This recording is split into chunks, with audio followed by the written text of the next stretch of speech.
Somebody's responsible. Somebody got to pay. But nothing's going to happen. I feel that nothing's going to happen, nothing ever happens, and they're just going to get away with it.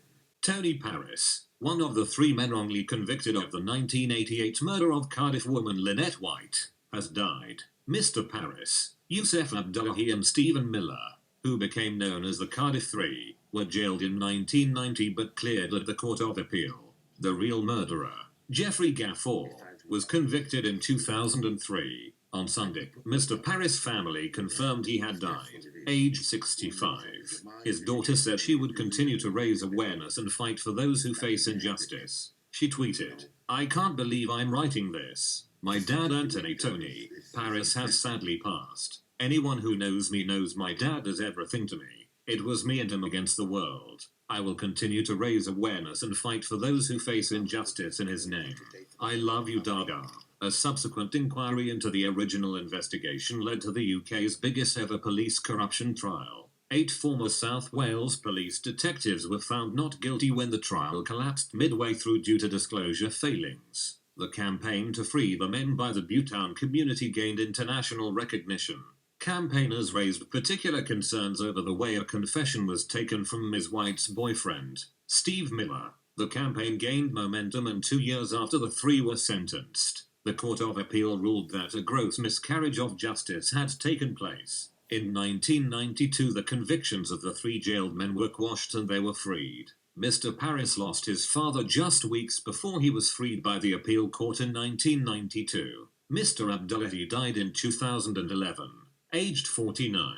Last year, former Chief Constable of South Wales Police, Matt Jukes, said the men should be recognised as victims and he was sorry for the effect on their lives. The story of the Cardiff Three is told in the 3 episodes documentary.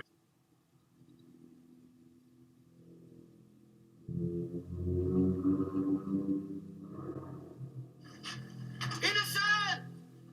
Sit up. Get up, bro. Justice will be done, don't worry.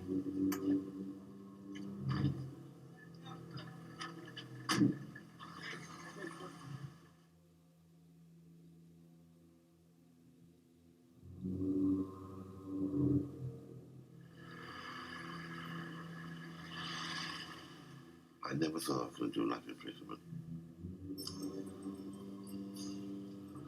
So you're stuck with 175 lifers.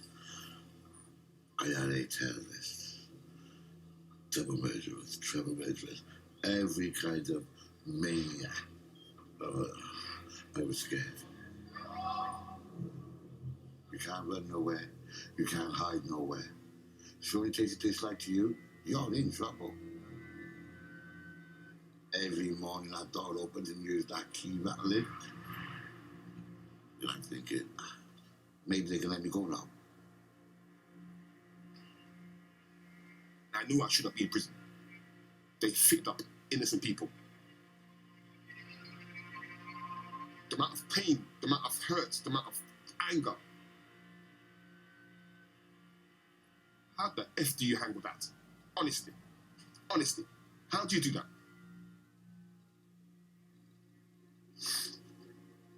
It's hard even to talk about it now. It's really affecting me.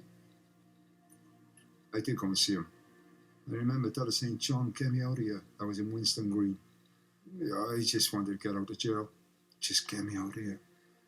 And that was a horrible visit, because he was really upset, you know. And, you know, it was horrible.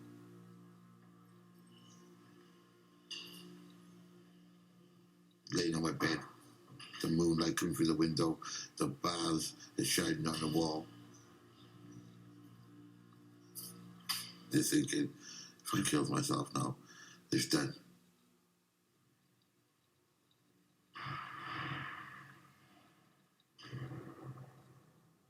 Well, he destroyed my family. My dad is old school. Oh, well, you know, the police are never wrong. I said, Dada, they're human, like everybody else. They make mistakes like everybody else. I'm angry, and my mother's angry, and all my family's angry. Because it shouldn't have happened.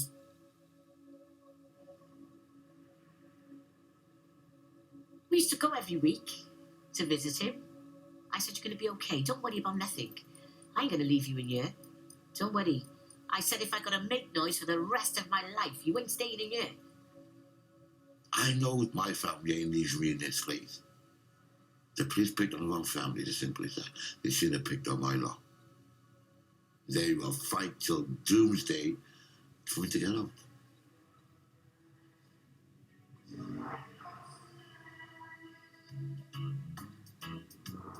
Don't fuss, don't fight. Just try to do what is right. Just do your best, you pass any test. Lloydie was a reggae singer, sang in a reggae band, and was the brother of Tony Paris. More paperwork, son. How much more to come over? 6 boxes. Malik was just the kind of guy who did whatever he needed to do to make ends meet, and his brother Yusuf was also one of those that were convicted. Me and Malik knew we had to run a campaign, the best campaign ever. We knew that from day one. They knew their brothers were innocent, and they were absolutely hell-bent on fighting for their freedom, and they were prepared to go to any lengths. The campaign consumed me and Malik's life totally. We went through all the statements. In the first trial, Tony Dollar. There must have been about 2,500 statements, and we went through all of them. There are racist elements to this case, but we have more legal and points and technical points that carry us through. There is 23,000 pages of unused material. A lot of that could have been used. Also, the 22 statements handed to us 4 months after the case. 19 of them statements were actually witnesses for Tony Paris, and proved and corroborated his evidence. Besides Stephen Miller's confessions, everything is hearsay and uncorroborated evidence. The whole police case was lies. They never had no evidence at all against the Cardiff Five. Now, do you say that your brother wasn't capable of being involved in something like this? Very much so. Same with Tony Paris and Stephen Miller. You still think there's a killer on the loose? I really do.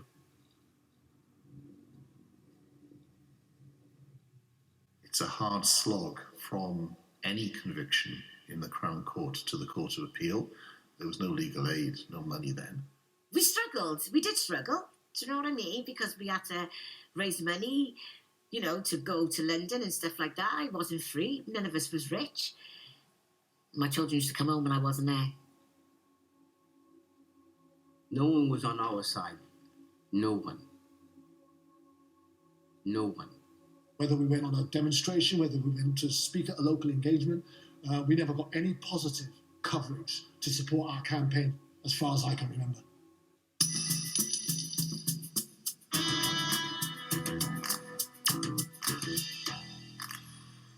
Black Bag was the first TV organisation to want to do a programme about the Cardiff Three.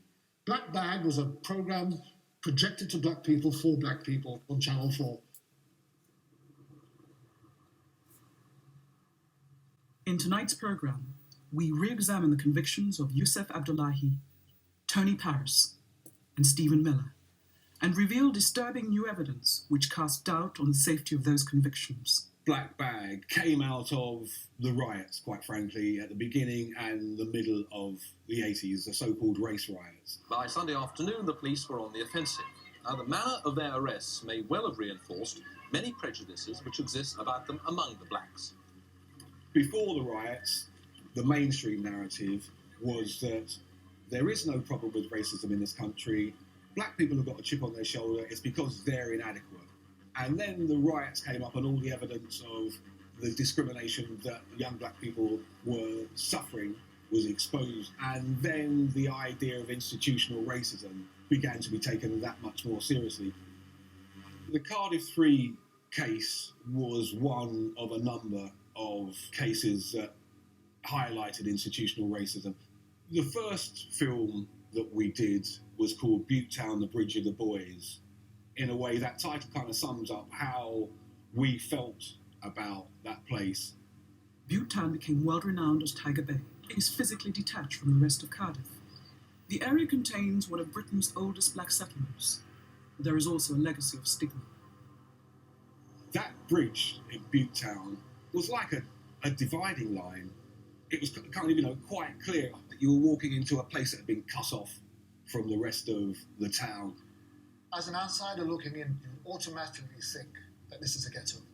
There's no other way of describing it. There was no investments, there was no improvements taking place. The only thing that kept those areas alive was the love of the people that they put in it. It was Butte Town against the rest of the world. Believe me.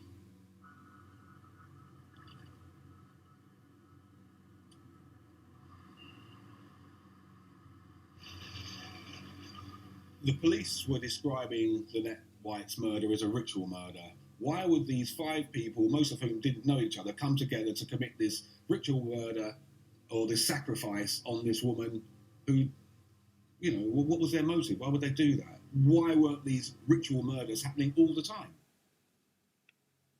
If it's the way that we behave, people like me behave, why weren't they happening all the time? And why Lynette? Why then? And again, you look at Yusuf Abdullahi, if anyone's got a cast iron alibi, he's got one. On the night of the murder, Abdullahi claimed to have been working aboard a merchant ship, the Coral Sea, some 8 miles away in Barrow. This was confirmed by 13 independent witnesses. He would have had to have a cape on his back that allowed him to fly from the Coral Sea, commit that murder, and then fly back without anyone seeing him. It was obvious, it was manifestly obvious that he wasn't involved. Yusuf Abdullahi, Tony Powers, and Stephen Miller have appealed against their life sentences. As yet, no date has been set for the appeal. Black Bag was a program projected to black people for black people and was on a smaller style station which was on Channel 4. We needed the people of power, the people of influence to start listening. And it was absolutely imperative that we was able to escalate to a higher level. One of my colleagues in my committee, they found a piece of a magazine thing where Al Sharpton was supposed to be coming to this country. We're walking with 400 years of rage locked up in our pussy.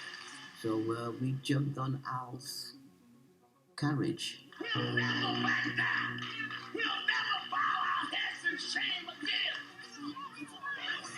He was involved in cases like this in America for many, many years. He's fully aware of what the colour of a man's skin means where justice is concerned. What do we want? When do we want it? When do we want it? When do we want it? I said, he's going to be there because he will bring the world's media. The Reverend Al Sharpton arrived at Heathrow today, claiming the Western world is on the verge of racial uprising unless it heals injustices against black people. Until you can give justice to people like the Cardiff Three, there can be no healing. Bringing Reverend Al Sharpton over here was a massive coup. We'd arrived. Our campaign had actually arrived.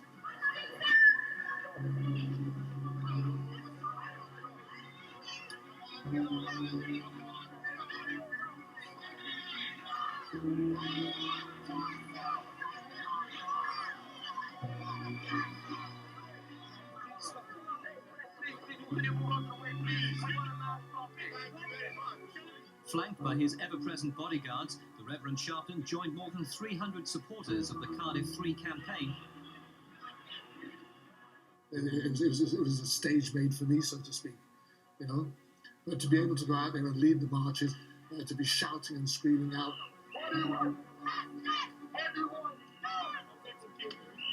The march went from the docks to town by the jailhouse. Pausing briefly to pray outside Cardiff Prison for Yusuf Abdullahi, Tony Paris and Stephen Miller. I'm laying there in my cell, and I could hear this noise outside over the wall. And then my dog opens, 3 people come running in, Tony, man. Your brother's out there, Al Sharpton's out there, calling your name. After my brother organised that on the boys. My people are named leaving me in jail.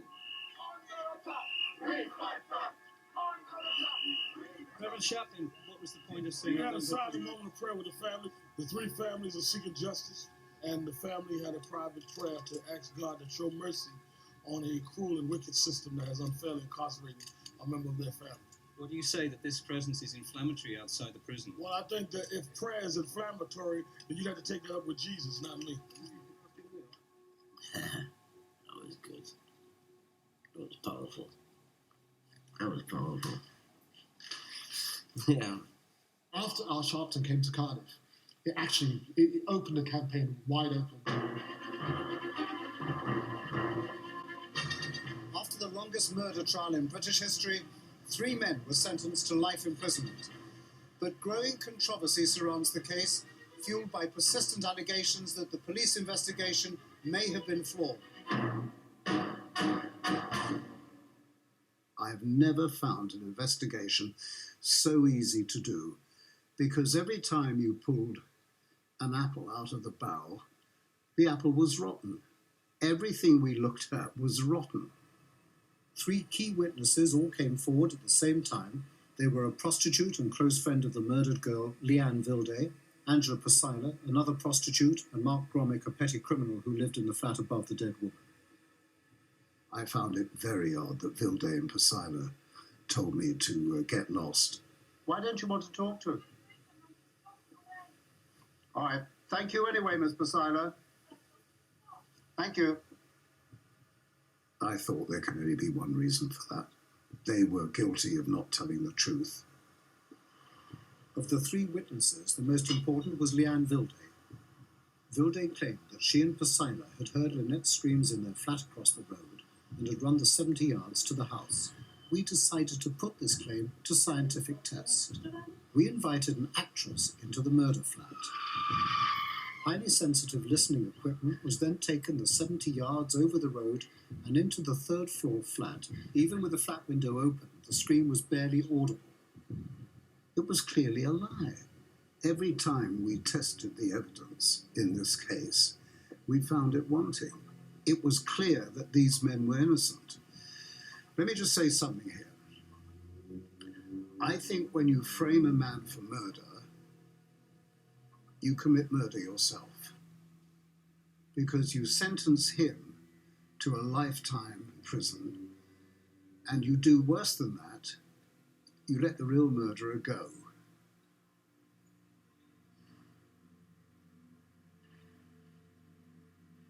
Was just targeted, looked upon past history, and used that to get us and exploit us to the media on the way we live and where we were from. I believe the person who committed this crime is still alive.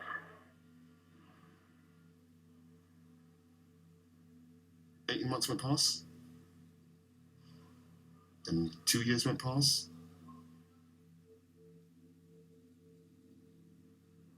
Then 2.5 years went past.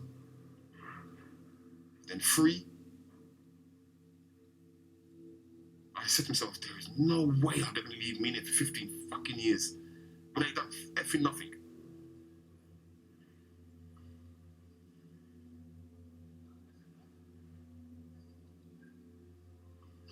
I can remember there's a piece in the Guardian, I think, and there's all these photographs.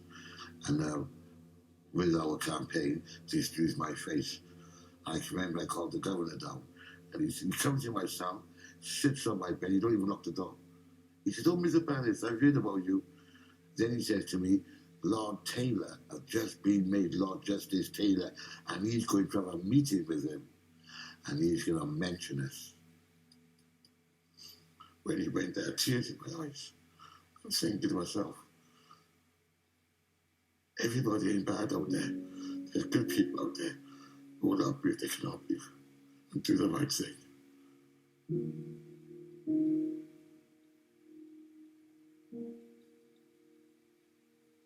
Tony had to come to the hospital with a prison warden to say goodbye to my dad. He was my father, my friend. He was everything. I said, "Dad, it's me, Dad. Don't worry. You'll be okay." But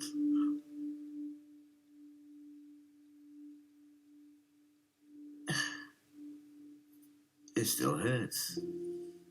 And my dad died, and he wasn't able to see Tony outside without no police officer or jailhouse officer pulling on an handcuff or some stupidness.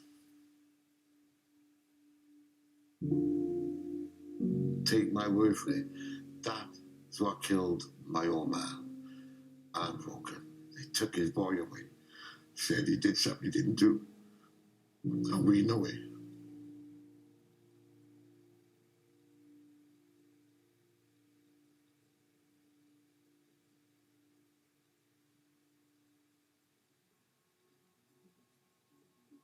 I don't think we believed that the appeal was a done deal. I think it gave us more hope. And their trials and their successes. Now it is the time of the innocent black and white victims of miscarriages of justice throughout their days. Because of their dedication and commitment, they were able to get people involved. The cherry on top was the involvement of Michael Mansfield. My sister, she says, Steve, I'm going to get you out. Furthermore, I've had good news. Have you heard of a guy called Michael Mansfield? And I says, no. So I say, is he good? Michael Mansfield had a reputation as being a maverick. I've practiced in civil rights law in a sense, but criminal law for, well, too long probably, 55 years, a long time. So I've had a lot of experience. And I was involved in the Tottenham Three, Birmingham Six and so on. Now this is important because there's a context that has to be understood. Confessions and confession evidence at one time was regarded by the judges and the courts as the best evidence, because why would anybody want to say anything as called an against interest statement? But people actually do confess to things they don't want to, sometimes quite voluntarily, but other times, if you feel there's no way out and you have that borderline IQ. But it was in that context that a statute was passed to prevent this. It's called the Police and Criminal Evidence Act, 1984. So just 4 years before Lynette White was so terribly murdered. So the provisions of the Police and Criminal Evidence Act were to protect the interviewee so that they would be assessed for things like, borderline IQ. So the police would know the kind of person they're dealing with. Secondly, to ensure that they were tape recorded, which of course this was. Little difference did it make.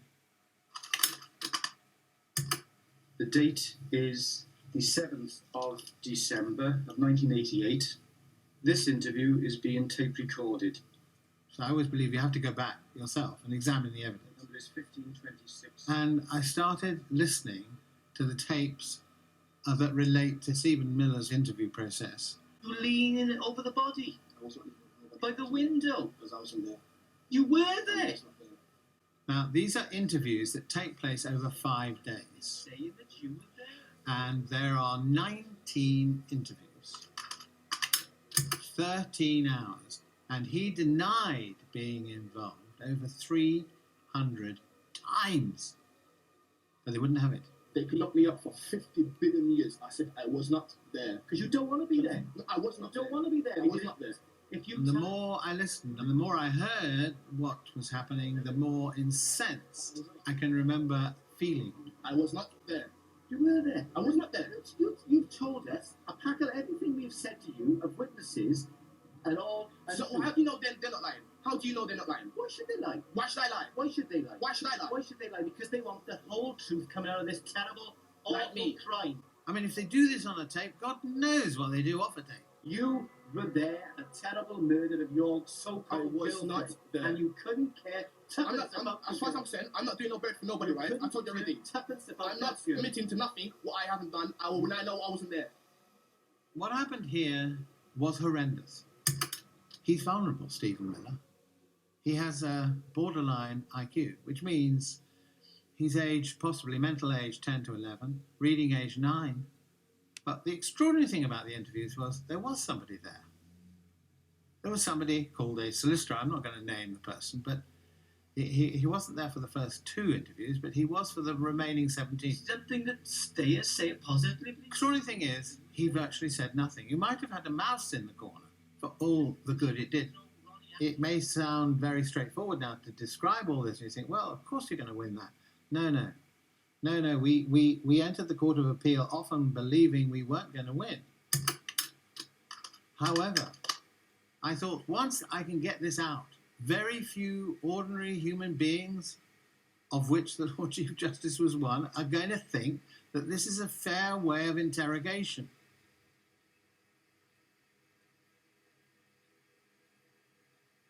I can remember travelling down on the first day of the Court of Appeal.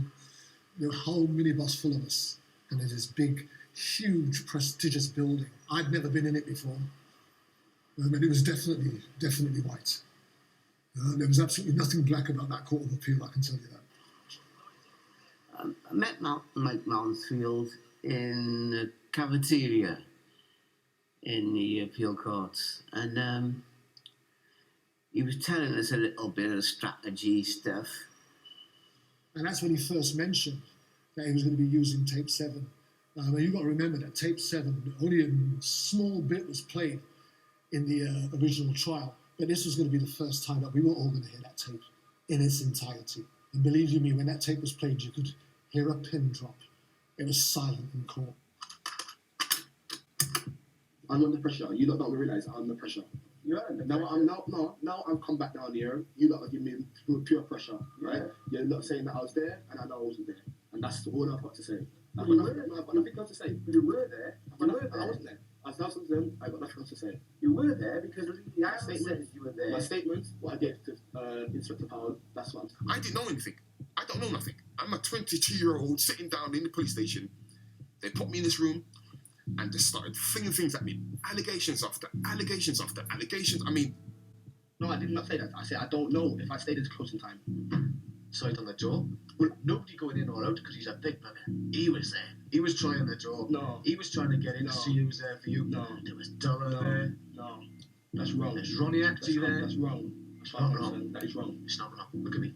That is wrong. It's not wrong. Look at me. That is wrong. It's not wrong. They said the most disgraceful things. I mean, I would not do it with my worst enemy. I mean, it was terrible. Terrible. When it's gone too bad, people have panicked. Why? No. Why should I do something to my girl? I am not saying that you have done anything to your girl. What I'm saying to you... Hold on. Somebody is trying to fix me up. Nobody's trying to fix you up. They are. No, that's what it boils down to. I was not in the flat. Well, why should they pick you out of a hat? That's what I'm trying to tell you. I don't know. Because they're 100% accurate. I don't know. I probably slept about 7 hours, 5 days. The rest of the time I was just sitting down, looking at the ceiling. Tears come down my eyes, wondering why am I here? Oh, you could sit there and say that you've been in that room, seeing that girl there in the state she was in, and you're supposed to have had all this wonderful care for her, seeing her damn head hang off, and her arms cut, and stabbed to death, and you sit... They just kept driving me day in, day out, day in, day out. And you're sitting there saying that you wasn't there, and that the girl is half hanging off, her head's half hanging off. I just don't know how you can sit there. I really don't. I was not there. Seeing that girl, your girlfriend, in that room that night, like she was. I just don't know how you can sit there and say it. You were there that night. Together with all the others, you were there that night. And you sit there and say... That's what I'm saying. I'm sure I'm saying, right? I might have been there. I think I was there. You think you were there? I think I was there. I just said, you know what? I was there. I put my hands on myself there. Just told them what they want to hear. I'm positive. 3 times, right? Right. So you're certain, as far as you're concerned, the persons you saw stab Lynette White were Tony Paris, yeah, and Della. Yeah. How many times do you see them stab her? Well, Tony Eves was stabbed her about 4 or 5 times. Dylan must have done it about, number 5, 6? I don't know. You can imagine how frightened I felt, how confused. You can feel it. He's so tired, we can see what they've done. It's plain as a nose on your face what they did to that boy and how they broke him down and mashed up his head. Are you convinced yourself now that we've worked this out? Yeah, You convinced yourself? Yeah, I know it. It's true. There's nothing I do. It's fucking true, but this fucking Jewish thing I've ever said, man. This is true. This is my fucking life, man. Yeah, you're right. Fucking hell, boy. All right. All right, calm down. Calm down. All right.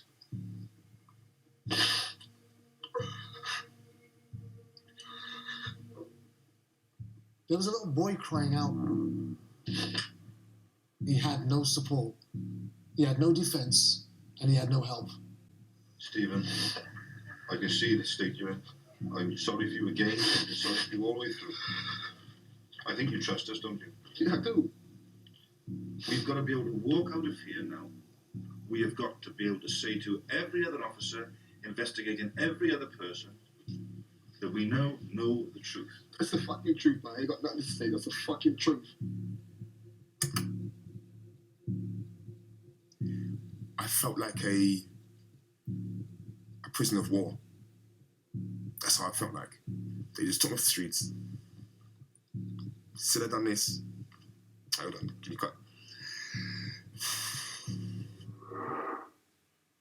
During the 40-minute judgment, the Lord Chief Justice criticised South Wales police officers for the oppressive manner in which they'd interviewed Stephen Miller.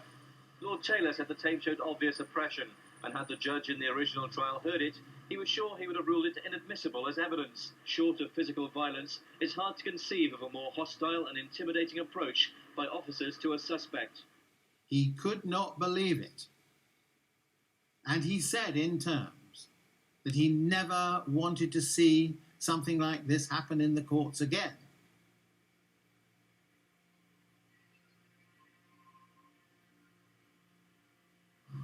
Michael Deniels stood up. My lord, can my client leave? Mr. Miller, I apologise. You're free to go.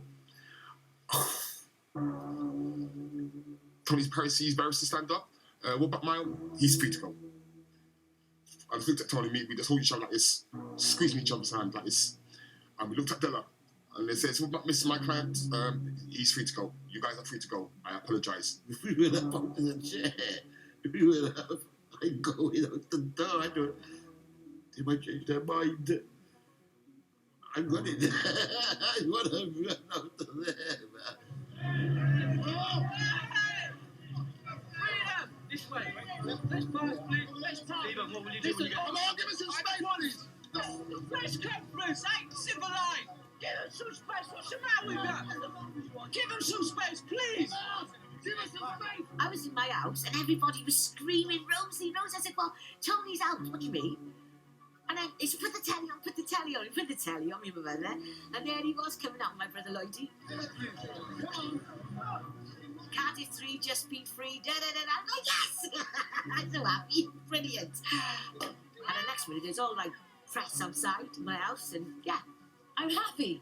I'm really happy. I've been waiting for this day a long time, and I'm happy. And did you ever think it would happen? Yeah. I knew they'd let him out. I never doubted once that my brother would not come out of prison. They tried to break us, but they didn't. They did. They tried to rip us down. It showed me that this community is strong. Cardiff Three are free. What's the matter with you? Can't see them. South Wales police are evil. Evil beyond belief. I've been so scared in my life. I've been 4 years in a little room. And then everybody's trying to grab you. Fucking justice, man. Injustice. Come on. Get him out. And we've been fighting and screaming for 4 years. I've been screaming for days in a police station, trying to tell them everything I know. I don't know nothing. But they ain't listening. They're accusing me, telling me they know. They weren't interested in what I had to say. I was treated rotten. I had no rights whatsoever. Now, they say when you're in a police station, you're supposed to have rights. They broke all the rules. They lied to me. They put me through sheer hell. It was a mixture of everything. Hate, pain, regret, knowing that I could have done something for Lynette. We were just basically used as scapegoats for the police who couldn't find anything else or anybody else to put this crime on. They don't care about nothing or anybody as long as the book it's clean, and I can say, we've cleaned up all these cases.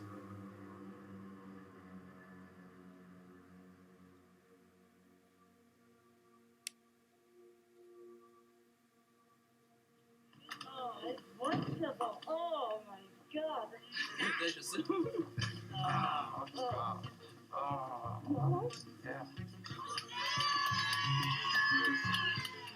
It was party time in the Butetown area of Cardiff last night as two of the three men came home from London.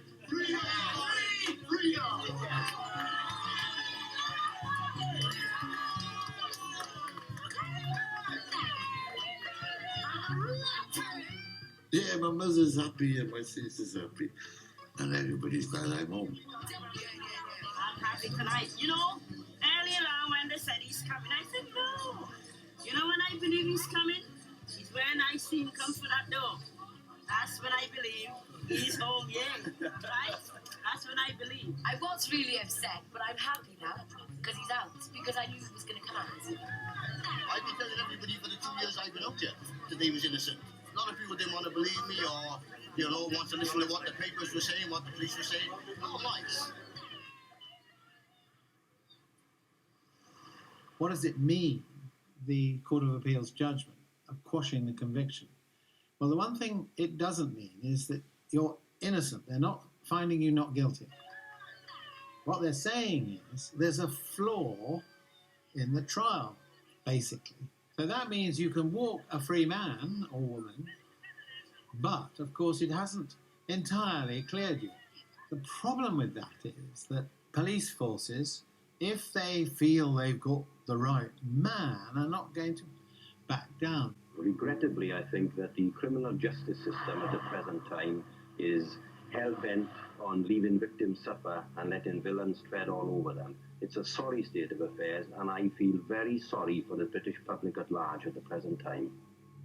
The ultimate feeling after the Court of Appeal hearing was sheer disappointment, because whilst the three of them were now at liberty, the reality is that none of the police practices, the police wrongdoing, had been exposed, and the police at that stage were able to say, oh well, they've got off, but it's a technicality only. We're not looking for anyone else because, nod nod, wink wink, we've got the right people.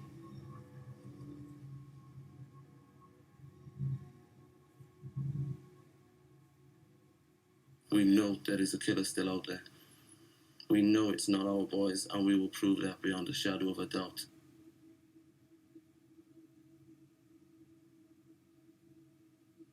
That's the only thing on my mind now.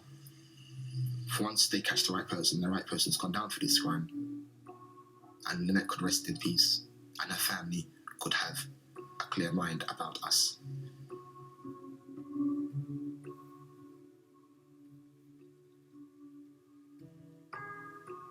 So without someone from the public coming forward, you're saying there's nothing you can do? Effectively, I mean, what we're looking for is further evidence. They say mud sticks, do you know what I'm saying? And, you know, it's stuck. And one lady that I've known all my life said that, oh, well, there's no smoke without fire. And at the end of the day, somebody just don't turn into a murderer unless you've done something to her. Well, what did they do to Lynette White? They didn't do anything to her because it wasn't there.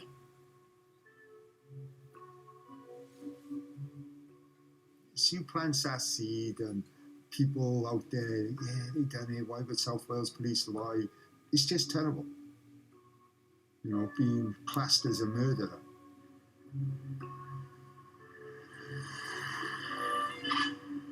This used to be my house many years ago.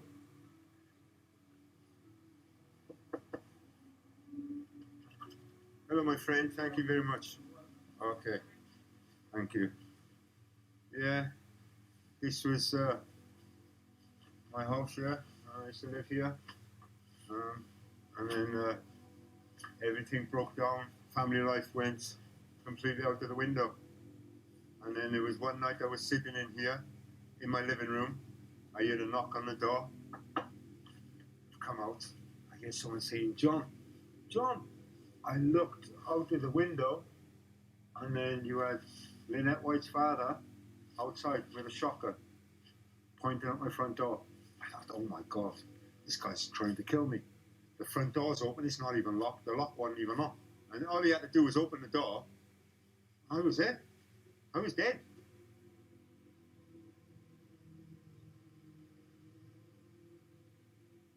In 1999, South Wales Police, I'm sure to their eternal regret, invited in 2 Lancashire officers to cold case review Lynette White.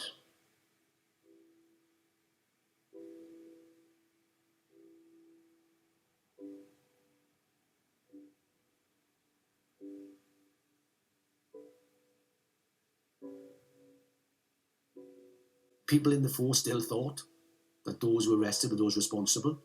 There was a real divide. There was real hostility towards there being another investigation. And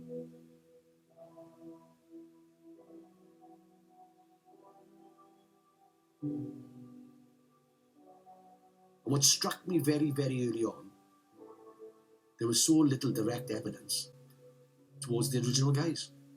Couldn't put them at the scene. Forensically, there was nothing. 5 men originally charged with the murder of Lynette White have been told their DNA doesn't link them with the crime scene. Other than 4 vulnerable, questionable witnesses, there was no evidence otherwise.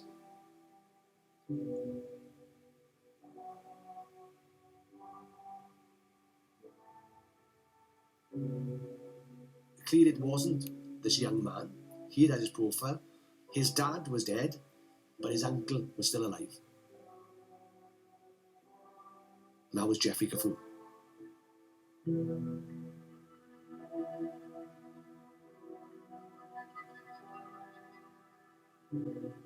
Please state your full name and date of birth. Jeffrey Charles Gafoor, 28th of the 5th, 65. The reason for this interview is because you have been arrested for the murder of Lynette White.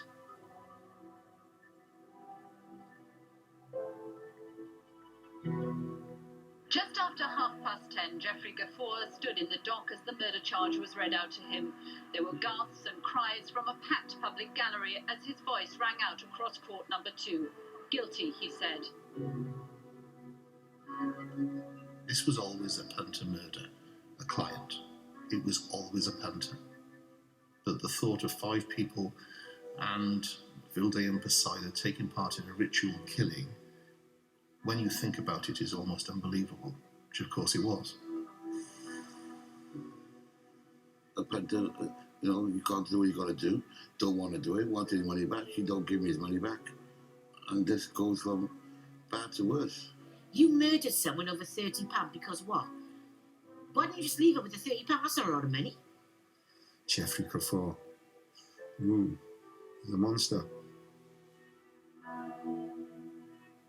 His barrister told the court how he was ashamed and sorry. But for the innocent men who were originally convicted, they were just empty words. How bitter did you feel towards him looking at him in the dock? Well, I didn't want to go in it, so I ripped his head off. Why did these officers not do a proper job? I think today is about the conviction of the man who killed Lynette White. Is there going to be an apology into the way the first police officers treated us, set us up on purpose? Are you prepared, sir, to take care of it, to clear your name, to clear your name? Well, I went and did read to say, we get an apology. I'm not asking for anything outrageous. What could I do to the police officers?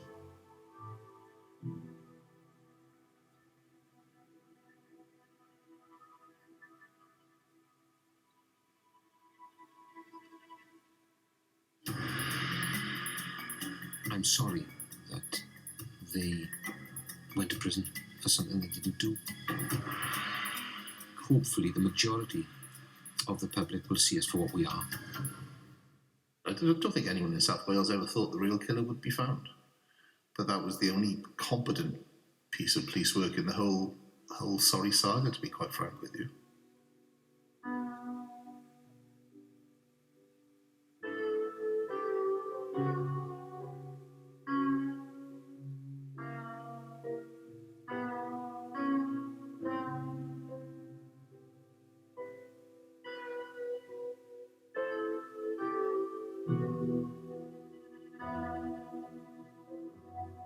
clearly weren't telling the truth and didn't tell the truth, what motive would they have to lie?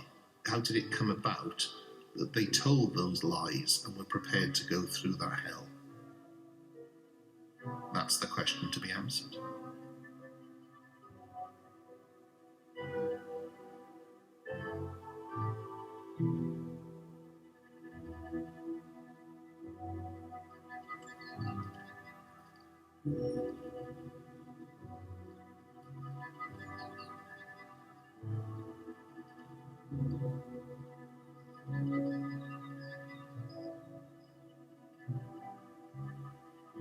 I remember it was a very tragic time in her life. She was forced to sign statements that she'd never even read. She had a very, very low IQ. She couldn't read, she couldn't write. You know now, of course, that she, along with her co-defendants, told terrible lies, which directly resulted in innocent people being imprisoned. Did she tell you why she told those lies? She did, yes.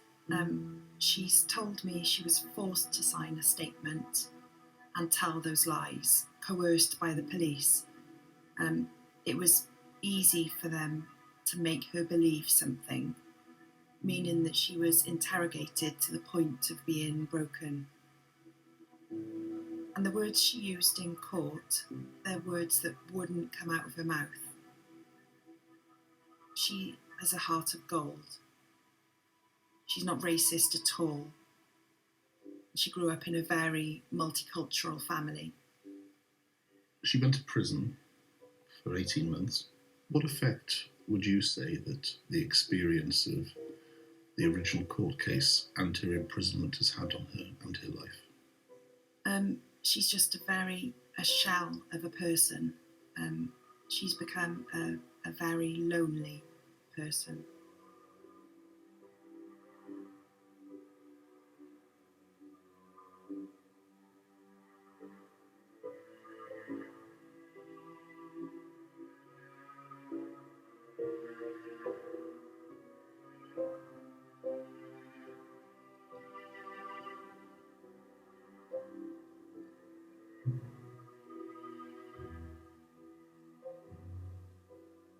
My hate for them went a long time ago because I know what they done to them.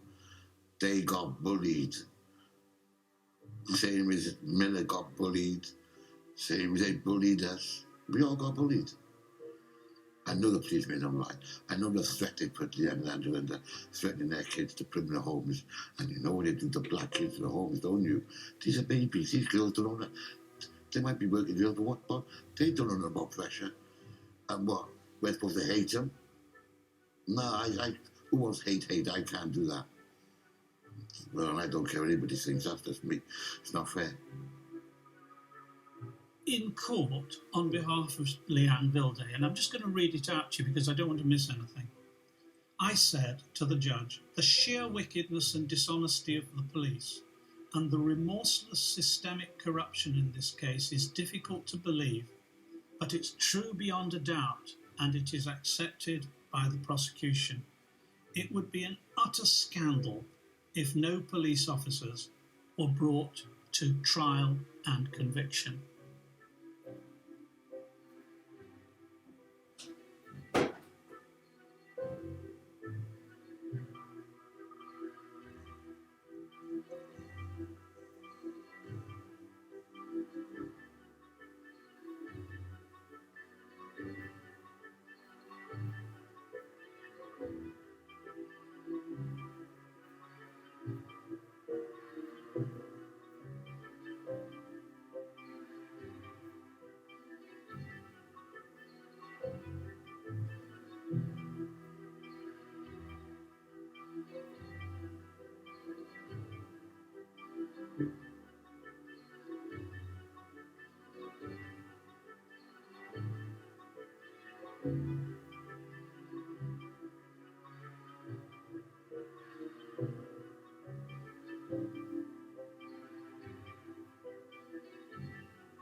documents that were relevant were not disclosed because, as the judge was told, they had been shredded.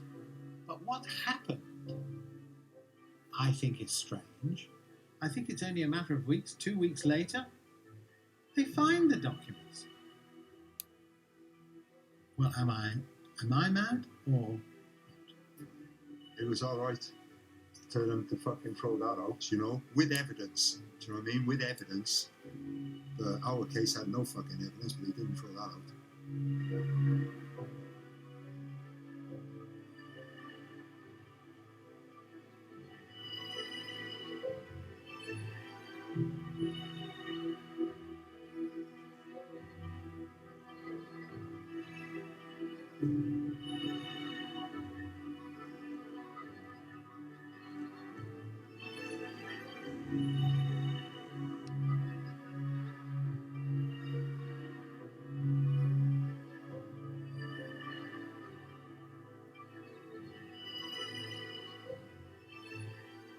I joined the police force in the mid-90s, so it was after a series of miscarriages of justice, of which this case was one.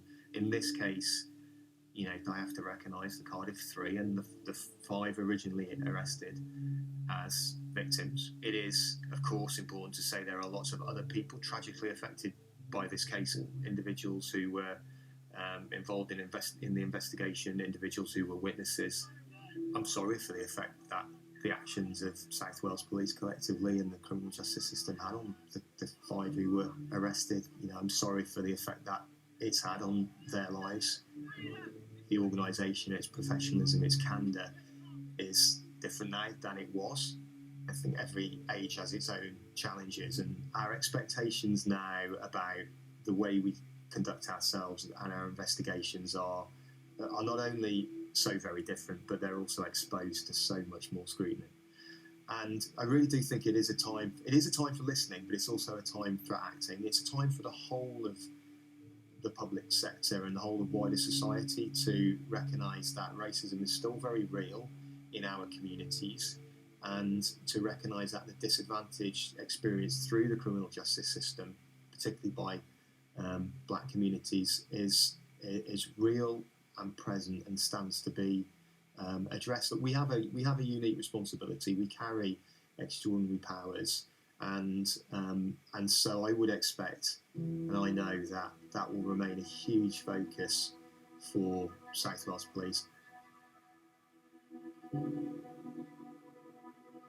You know, I'm not a bad person. Do you understand what I'm saying? You know, so I mean, why they want me off the street for the rest of my life, I don't know. I'd love to know why. You know, I'd like to know all those reasons. One day they'll come out. They'll come out, and everybody will know. Everybody.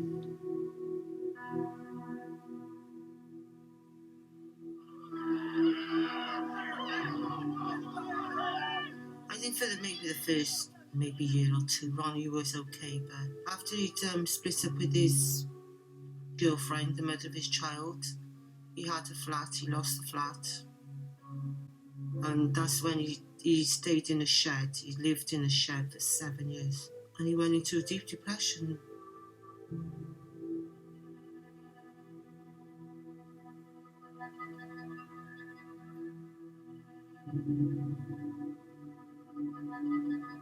Totally ruined my life. Totally ruined my life, my family. I basically got nothing left.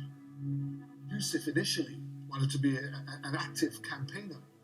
That's what he wanted to do. He wanted to fight for other people. He was still talking about other people that he'd left behind in prison, who he knew was innocent.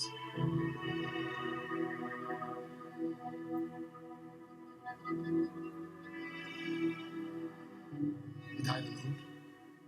He died a recluse.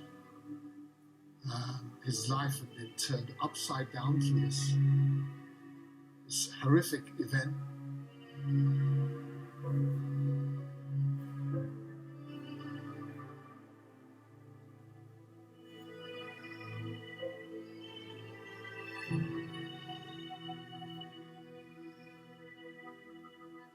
We've had trials, we've had court cases, we've had everything over 20, 30 years. and we never come to a conclusion in the end. The only conclusion we come to is Gafoor was the killer on his own, and the other conclusion was the police got off. It's got to have been one of the worst miscarriages of justice of British history, and they've walked and walked out of this case like they haven't done nothing, like the pats on their back.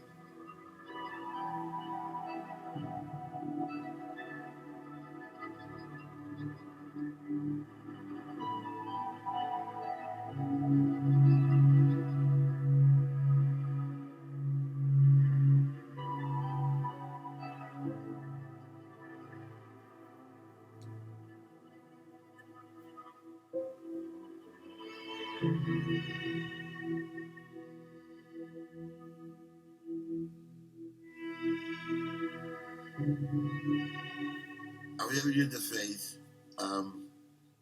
with slavery, where the chains are gone, but we're still in bondage, we still got chains on us? So it looks like we're free, but we're not. That's reality.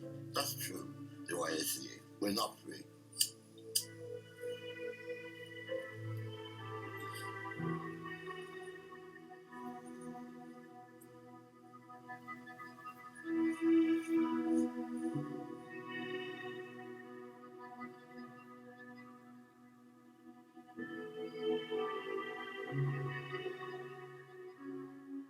You see now, I don't trust anybody. I've got a really bad trust issue now. You know, I mean, I just feel lost. I think that this case is cursed, absolutely cursed. 30 years this has been going on, and now, where's the justice for us? I think the question of accountability in this case rests with the force as an organisation, with its senior leadership, and we'll never bring back Lynette White, and often in this case, it's a real cause for sadness that Lynette's name gets used as shorthand sometimes for all of these events, and we're sometimes likely to forget. We could forget that was a young woman whose life was lost.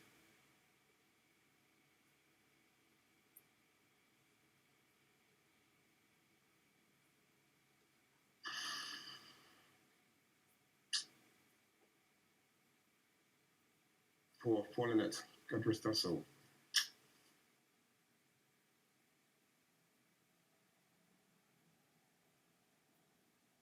Poor Lynette, God rest her soul.